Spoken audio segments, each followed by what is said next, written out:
Hey guys, TommyBryson here, and here is another topic I wish they covered in full when it came to high school and also college, and that's basically inflation and deflation and how it is going to affect you. How do you go ahead and protect yourself? On top of that, how do they both work? And on top of that also, what do you do? Do you invest more or save more? And by the way, guess what? The answer is not that simple. And today, I'm going to give you guys a masterclass when it comes to inflation and deflation to break everything down, especially tell me what asset can I buy to protect myself against inflation and both deflation? What do I do exactly so this way I stay wealthy when the value of money is going down tremendously, okay? That is what this video is about. So you'll walk away from this video. My goal is you walk away from this video knowing everything you need to know about inflation and also deflation, okay? Now, if you guys are new here, I post videos every single day, so you should also subscribe and hit the bell to get notified, as I'm also destroying the like button. Now, let's get started, guys, okay? Tell me, what exactly is inflation and what exactly is deflation? Well, inflation is basically how money loses its buying power every single year. And the prices of goods actually go up in value. Now, the big thing is this, guys. It basically means that, hey, if you were to save $100 by the end of the year, that money cannot buy you the same amount of goods because basically goods go up in value, and on top of that, the value of your dollar actually goes down. That's the core idea. Things go up in prices, you can't buy that much. That's how inflation basically works. And now, the standard is around 3% for inflation, but in reality, if you take a wide margin, it might be closer to around 1%. That's why the Fed tries so hard to keep inflation around 2 to 3%. That way, we don't fall into deflation. Now, the idea is that, hey, if I saved $100 by the end of the year, I only have the buying power of around $97 because basically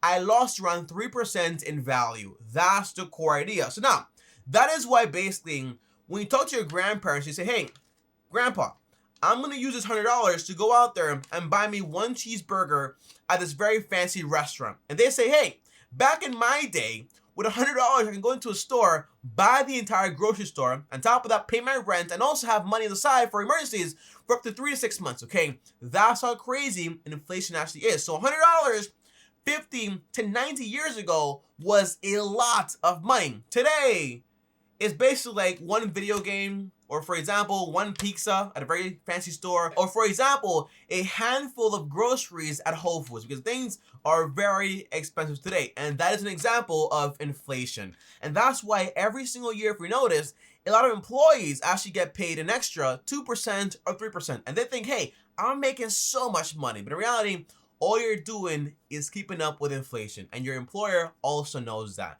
So keep that in mind right there. Now, what exactly is deflation? Well, deflation is the complete opposite. It means that your money is going to be worth more every single year because basically the price of goods, including investments like real estate, are going to go down in value. Now, you might say, for example, Tommy, this is a great problem, okay? Awesome, because I get paid a lot of money, but prices go down, mean I can buy more things. The answer is no, obviously no, okay? Because in reality, when deflation hits, you might start to get a pay cut. Things are going to go down in value, and so will the amount of money you actually have in your pocket. That's how things work. Now, what happens when you have a pay cut psychologically? In reality, when things are going down in value, guys, and you don't have that much money, people tend to go ahead and say, hey, this money right here, I would usually spend on a burger at a vegan shop or at Whole Foods. I'm going to go ahead and grab it and basically save it. I'm going to start hoarding cash, and that is what people do. However, what happens when people hoard cash and there is no spending going on? Well, we have a recession. What happens then? The answer is when we have a recession, things slow down. Markets start to collapse. Companies lose a ton of money. And then after that, the Fed steps in and say, hey, we need to promote more spending. So the Fed says, hey, let's go ahead and basically print more money and also lower interest rates. That way people go out there and borrow more money, spend more money, which causes inflation and prices to actually go up as demand also goes up. And that's what they want. But guess what? These policies, monetary policies, do not always work. 1991 to 2001, what happened? You don't know, it's fine, don't worry about it. But 1991, 2001, Japan was going through deflation.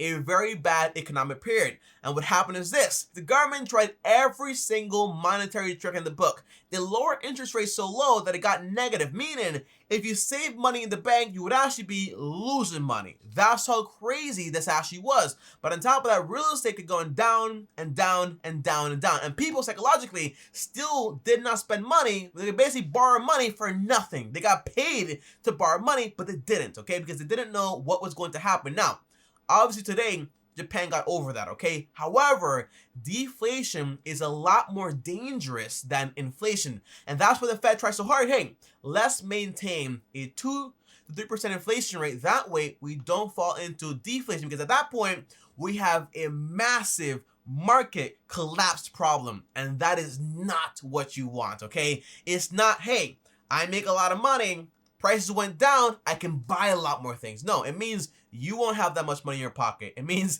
things are going to go down in value and you're going to start hoarding cash, and that is never good for economics. And that's why Americans, in a way, is set up so, hey, let's spend a lot of money on everything. That's why this country keeps growing and growing and growing. But it's also not the best tactic at all, because basically we have a lot of debt in this country also. Now, by this point, you should understand inflation, prices basically go up, and basically your money loses value, and deflation, basically prices go down and your money gains more value, but that is very, very dangerous, okay? That's the concept of inflation and deflation. Now tell me, how the heck do I protect myself from inflation? Because basically, if I am saving a ton of money or have money invested, but then the value of my money goes down like crazy, what the heck am I supposed to do?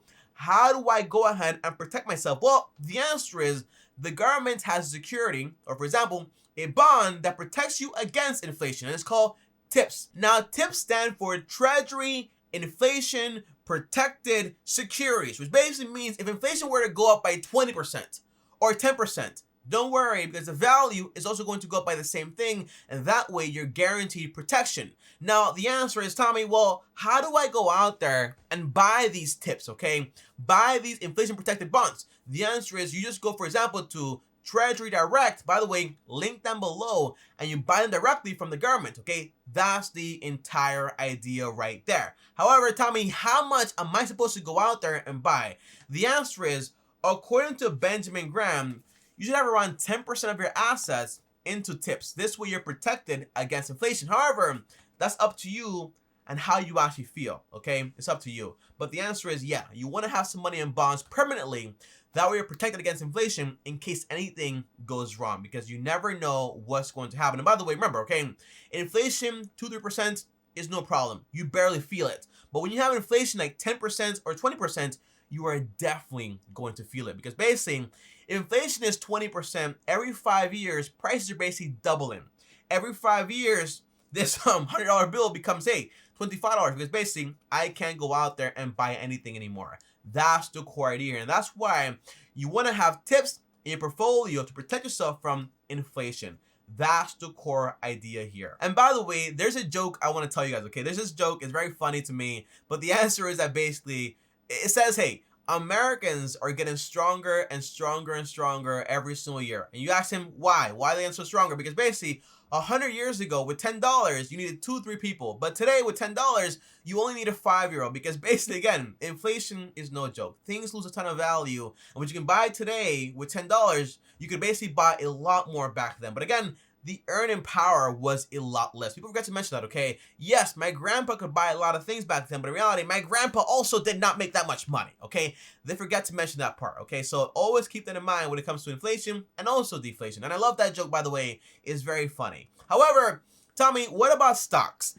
Do stocks go ahead and protect me against inflation? The answer is, well, if your money in the stock market makes you 10% and inflation is 3%, the answer is obviously yes. However, the answer is never just yes, because statistics show that basically, in this book also with old data, old data, not old data, basically when it comes to hyperinflation, or for example, double-digit inflation, in reality, stocks tend to lose money around 20% of the time. Or for example, 1 out of 5 times. Tell me, how is that possible, okay? Why would stocks go out there and lose money when inflation is taking over, okay? Wouldn't they actually make more money because, you know, prices go up and they make more products, so on and so on? The answer is kinda, but not really, and here's why. Because if inflation goes up, right, well, those companies have to pay a lot more money to buy those same goods and they sell it for more money. But if people are not spending a lot of money, in reality, they're not going to make a lot of money. Again, everything is product and sales. If prices go up way too high and people can't buy it, in reality, they will not be making a lot of money. So although stocks are good investments, yes, they are, you also want to have bonds to protect you against inflation, okay?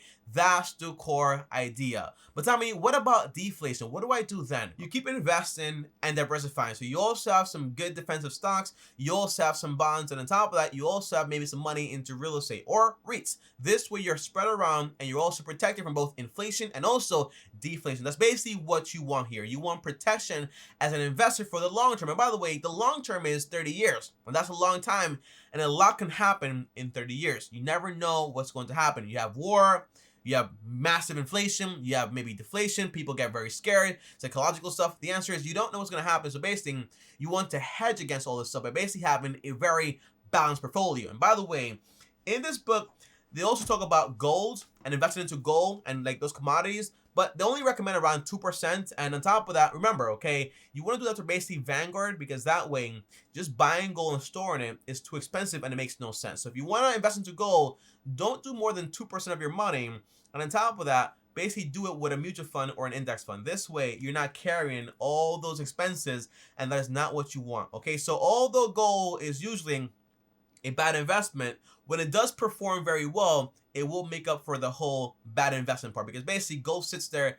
It does not make you money. It does do nothing. It produces nothing. Okay, so keep that in mind also. Now, lastly, guys, here's the last thing I want to give you guys in this masterclass when it comes to inflation and also deflation. Okay, who benefits the most from inflation and also deflation? Is it the borrower or is it the lender? And for every person that borrows money, there's also a lender. Now, let me explain this, guys. Okay, when it comes to deflation and inflation, well, who's going to win if I say, hey, I am going to lend you $100, okay? But then inflation takes over, and now who's making money? In reality, you, the borrower, are better off because in reality, I lent you $100. We can actually use $100 to buy a lot more stuff. But you're paying me back in maybe a year or 2 years when this money no longer has that crazy buying power.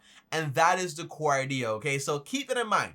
When inflation hits, the borrower is winning. When deflation hits, it means, hey, you owe me a lot more money now because basically this $100 is now worth a lot more with inflation, okay? So keep that in mind. Borrowers tend to win when it comes to inflation, and lenders tend to win when it comes to deflation. And by the way, that's why during the old era, when the Romans and all that stuff was around, the Romans used to basically say, hey, we owe a lot of money.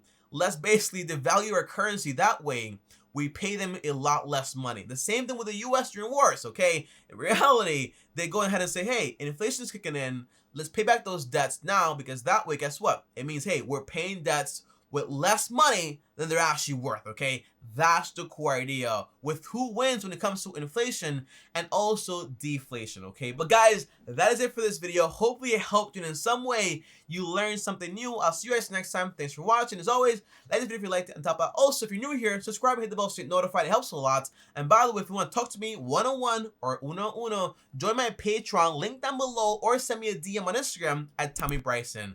And before I go, if you want to watch a full video on how I invest money, well, here's a video right here because investing is really good. On top of that, also, see you guys tomorrow. Thanks for watching, and as always, peace.